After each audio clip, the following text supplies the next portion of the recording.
Wanly Florexile has 3 feature films and is currently working on a web series. Jonathan has had the distinguished pleasure and honor to be part of 3 of those projects. Wanly talks about growing up in Crown Heights, Brooklyn.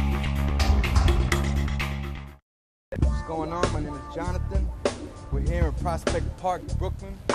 To my right, I got Wanly Florexile. Yes, writer, yes. director, businessman, Haitian-born, Brooklyn-bred. Woo!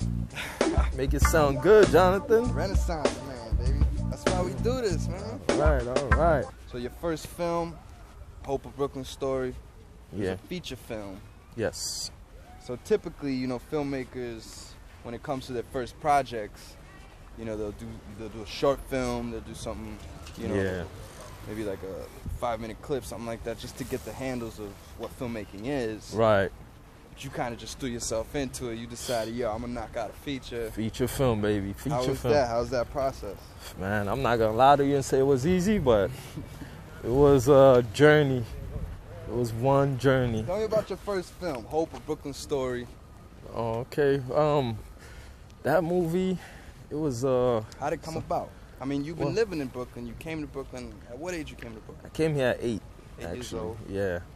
And Hope of Brooklyn Story is a movie that, you know, majority of Brooklynites can relate to in terms of how we live out here, you know what I'm saying? And you always got the typical drug lords, you know what I'm saying? No matter what you do, you know, you're trying to stay positive.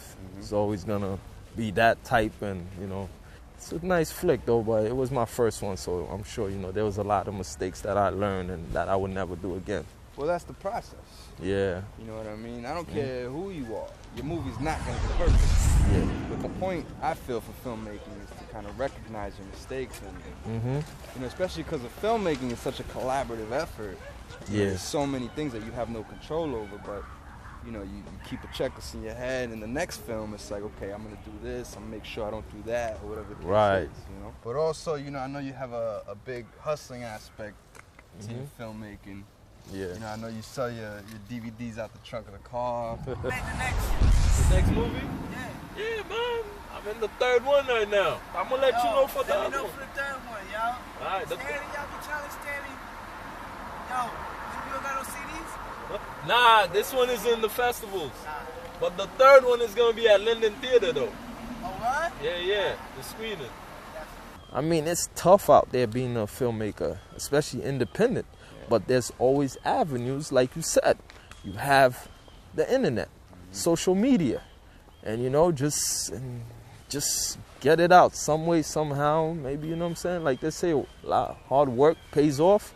I'm hoping it pays off for me because I had to come out my pocket, bro. And it was not easy, but I do enjoy filmmaking. I enjoy it. And I know you got that set up in Haiti. Yes. Where they screen your film every once a week. Friday, yeah. They play it out there, Hope of Brooklyn Story.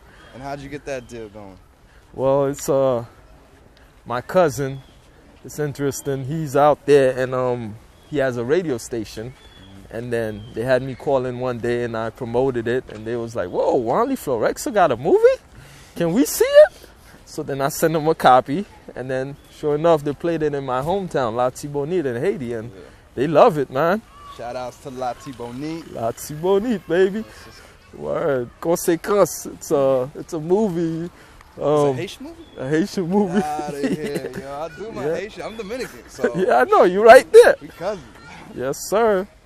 That's what's up. But, you know, that's a perfect example of just using the opportunities that are granted to you. You know, you have your cousin with the radio station out there. Yeah. You know, I got my pops, hence me being here, you know, doing this show. Right. So, you know, I always tell people, you know, don't be afraid to reach out to the people who love you and who will give you that opportunity. Yes. You know what I mean? So blessing. It's a blessing. To you, definitely. Blessing, bro. So, explain a little bit about the transition between Hope of Brooklyn Story and Unlucky. Oh, you know, what were some of the things that you knew you wanted to fix up on, tweak out in terms of your filmmaking ability, and you know, some things that you wanted to add to this new movie that we did? Okay.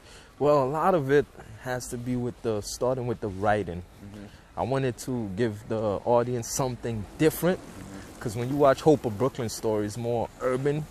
You would say like a cult following probably, because if you're not hood or, you know, like street, you're probably not gonna understand it more or less. But Unlucky, whereas it's more wider, you know what I'm saying? And I try to transition myself into giving the audience to see my writing capability, like a different genre, you would say. Yeah. And back to what you said as the director, writer, the thing that I did is, like, I watch a lot of behind-the-scenes movies, and it shows the different type of directors. Some of them want you, how the script is written, that's how it's supposed to go. But my thing is, my philosophy in that is, if you give the actor the freedom, they're going to be more natural, you know? So, and it kind of helped for me. It helps the storyline to get a little better than what I wrote. So as long as that happens, I'm happy, you know, and the actor's happy, I'm happy, and we get a good product. So we have another movie that we did together that we have to cover. But I really wanted to go to location where we shot the film. You know, your neighborhood of Crown Heights, Brooklyn. We could do that. Let's do it. Let's get out of here. You let's go. Let's go. Right, Brooklyn, baby. Let's go.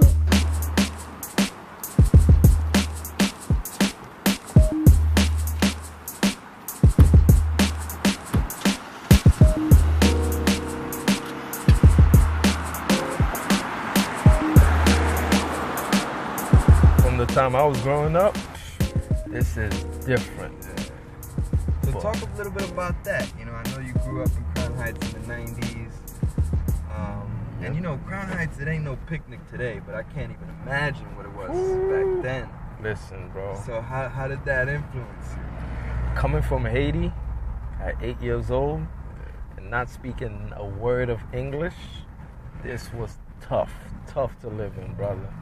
I mean, speaking with an accent, people don't know what you're saying, and they're kids. I mean, I look at them now, it's like we were kids, so I can't hold nothing against them. That's what kids do, they tease others. But it was tough living out here, though, and this is kind of like, this is where the Hope of Brooklyn Story thing kind of came to mind. Thank you for doing this interview, you know, being a part of this show. I appreciate you guys having me. Yeah, man, definitely.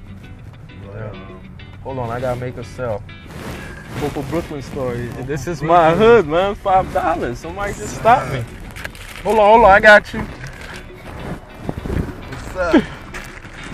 What's up, man? It's only $5. I got you. Let me get one of those. Here you go, man. I gotta give it. Brooklyn Story. Yeah, man. Take care. This one's free. It's on us. If you haven't seen it, check it out.